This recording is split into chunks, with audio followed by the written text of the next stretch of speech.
La plupart de ma politiciens à Mobutu. La plupart de ma politiciens va travailler à Mobutu. La plupart de ma politiciens va travailler à Kabila, 80%. La plupart de ma politiciens va faire la Félix Tshisekedi Lelo. Bangonyo sont à la Bandaku Awa, soit à Johannesburg, soit à Pretoria, soit à Cape Town, soit à Tsuba, dans ma grande ville. Je dis de Mobutu, de Kabila, de Félix Tshisekedi, 80% de ma politiciens va faire la Bandaku Awa. Mbongo basongela bandaku bazwa wapi ezala mbongo ya misala na bango te ezala mbongo ya kibuli bayiba mbongo ya leta baya koinvestir awa po bazala Kinshasa bakozala bapoliticien ya Mobutu bakozala bapoliticien ya Kabila bakozala bapoliticien ya Félix Tshisekedi bango nyonso oyo bayibi mbongo tendele bainvestir awa bavoyagaka awa bamonaka bandaku bamonaka baprince bamonaka bamol bamonaka l'organisation, bamonaka la police, bamonaka le respect. Ces gens-là, vous voyez, ils viennent ici, mais par manque il y a sérieux, par manque il y a honnêteté. Ces gens-là continuent, il y a comme Mamboka dans le reggae à Kouezali. Pourquoi je parle de la victimisation? Les politiciens congolais à Ibaka, Yemoko, s'il vous plaît, Ibaka, Yemoko. Les oiseaux, il y a une population Zalakate, Ngala Zalakate, Moutoua Zalakate, Akoiba, Yemoko.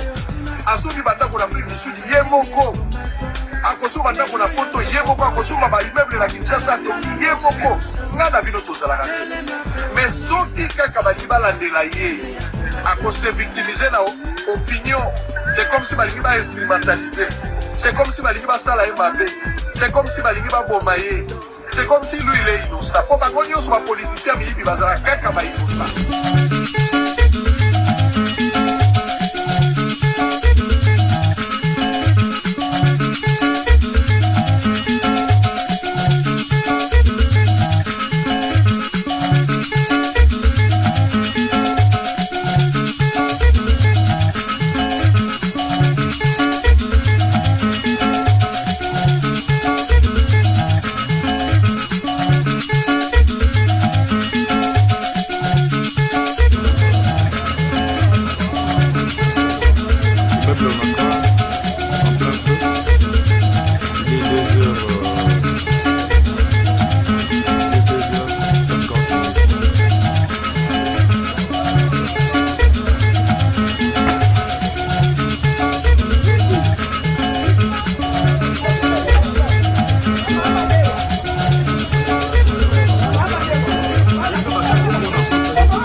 La plupart de ma politiciens va travailler à Mobutu.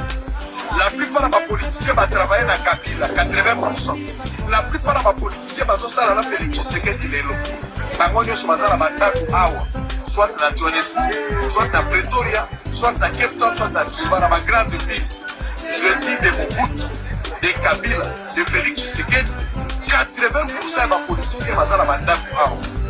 Mbongo basongela bandaku bazwa wapi ezala mbongo ya misala na bango te ezala mbongo ya kimudi bayiba mbongo ya leta baya koinvestir awa oyokaka mpe Mobutu ye moko président de la République akala avec les biens ici et ainsi de suite lelo oyo soko ye awa ezeloka kobomba te tuna bana mbongo bazala bakolakisa bino bandako ya bapoliticien oyo baza na Kinshasa bakozala bapoliticien ya Mobutu bakozala bapoliticien ya Kabila bakozala bapoliticien ya Félix Tshisekedi bango nyonso oyo bayibi mbongo tendele bainvestir awa bavoyagaka awa bamonaka bandako bamonaka baprince bamonaka bamol bamonaka l'organisation bamonaka la police bamonaka le respect. Ces gens-là, vous voyez, ils viennent ici mais par manque il y a sérieux, par manque il y a honnêteté.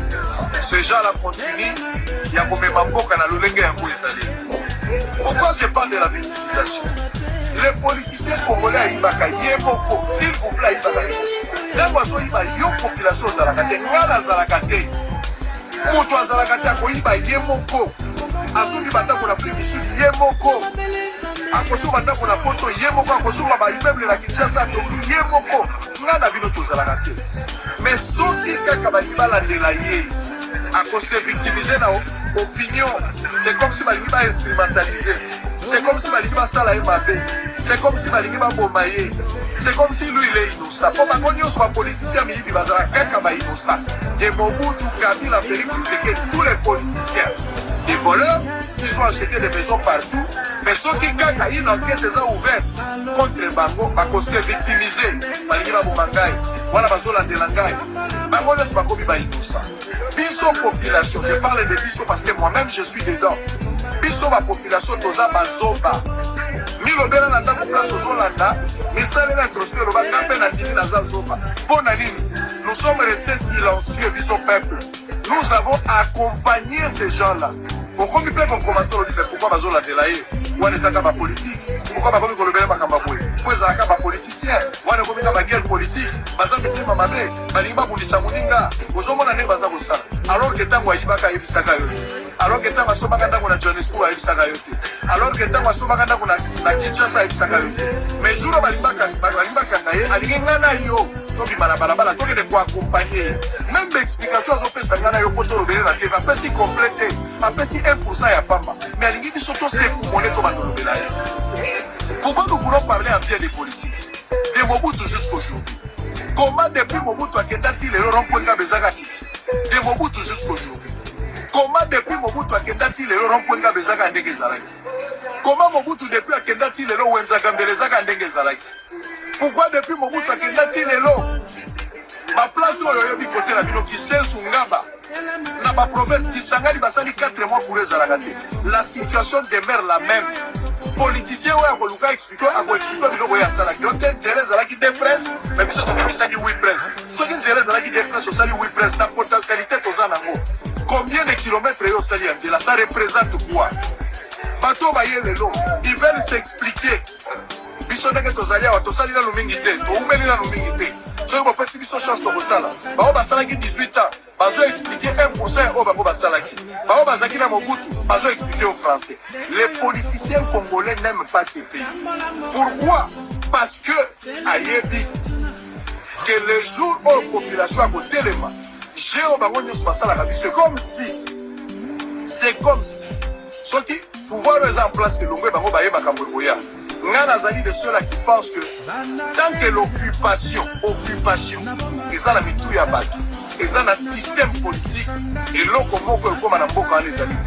allons tenter de faire quelque chose, mais l'on peut vous la population, c'est que nous avons des politiciens pendant la génération à Mobutu.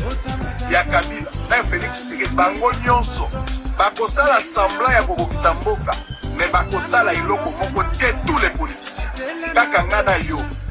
C'est vrai que ngana kosala politique était, mais je parle ngana yo en termes de génération, en termes il y a nouveau vent, en termes il y a vision ya sika oto biko simbana oto to keda liboso covid ya ki to batsaki batona ba kufa mais heureusement nzamba bateli ba batona ba kufa to tikali na bango ndenge tozalilo et continuer à nous foutre la merde ota la Congo ndenge zalilo Mobutu akenda katika Congo ndenge Kabila ki atiki Congo ndenge Félix Tshisekedi akotika Congo ndenge ngana yo na suka 10 ans plus tard Félix élection en 2023 soka suite tant mieux ceux qui pas suite tant mieux aussi. Mais supposons qu'il y a 2023, on est en 2023. Dans un cas, on a même politicien, on va s'arrêter qui n'a beaucoup de même son cas physiquement, il peut transiter à travers le système congolais. Azali accompagner la vie au peuple pour toujours. Mais les politiciens congolais démon, Najib Bassel, Asara Moussala Yemokote, il a toujours été accompagné par la population. Donc, ce qui passe sur tous les gens, parce que les politiciens congolais, d'abord, il y a l'homme principal, Oyazali Koyiba, Oyazali Kokosa, Oyazali Kosaka Nabiso, Naboka Nabiso, mais Azali accompagner les politiciens congolais, Azali accompagner la mission peuple pour toujours mettre la maman. Zoba, Zoba, Zobicienne, on a servi à Kizengicienne. Zoba, Zoba.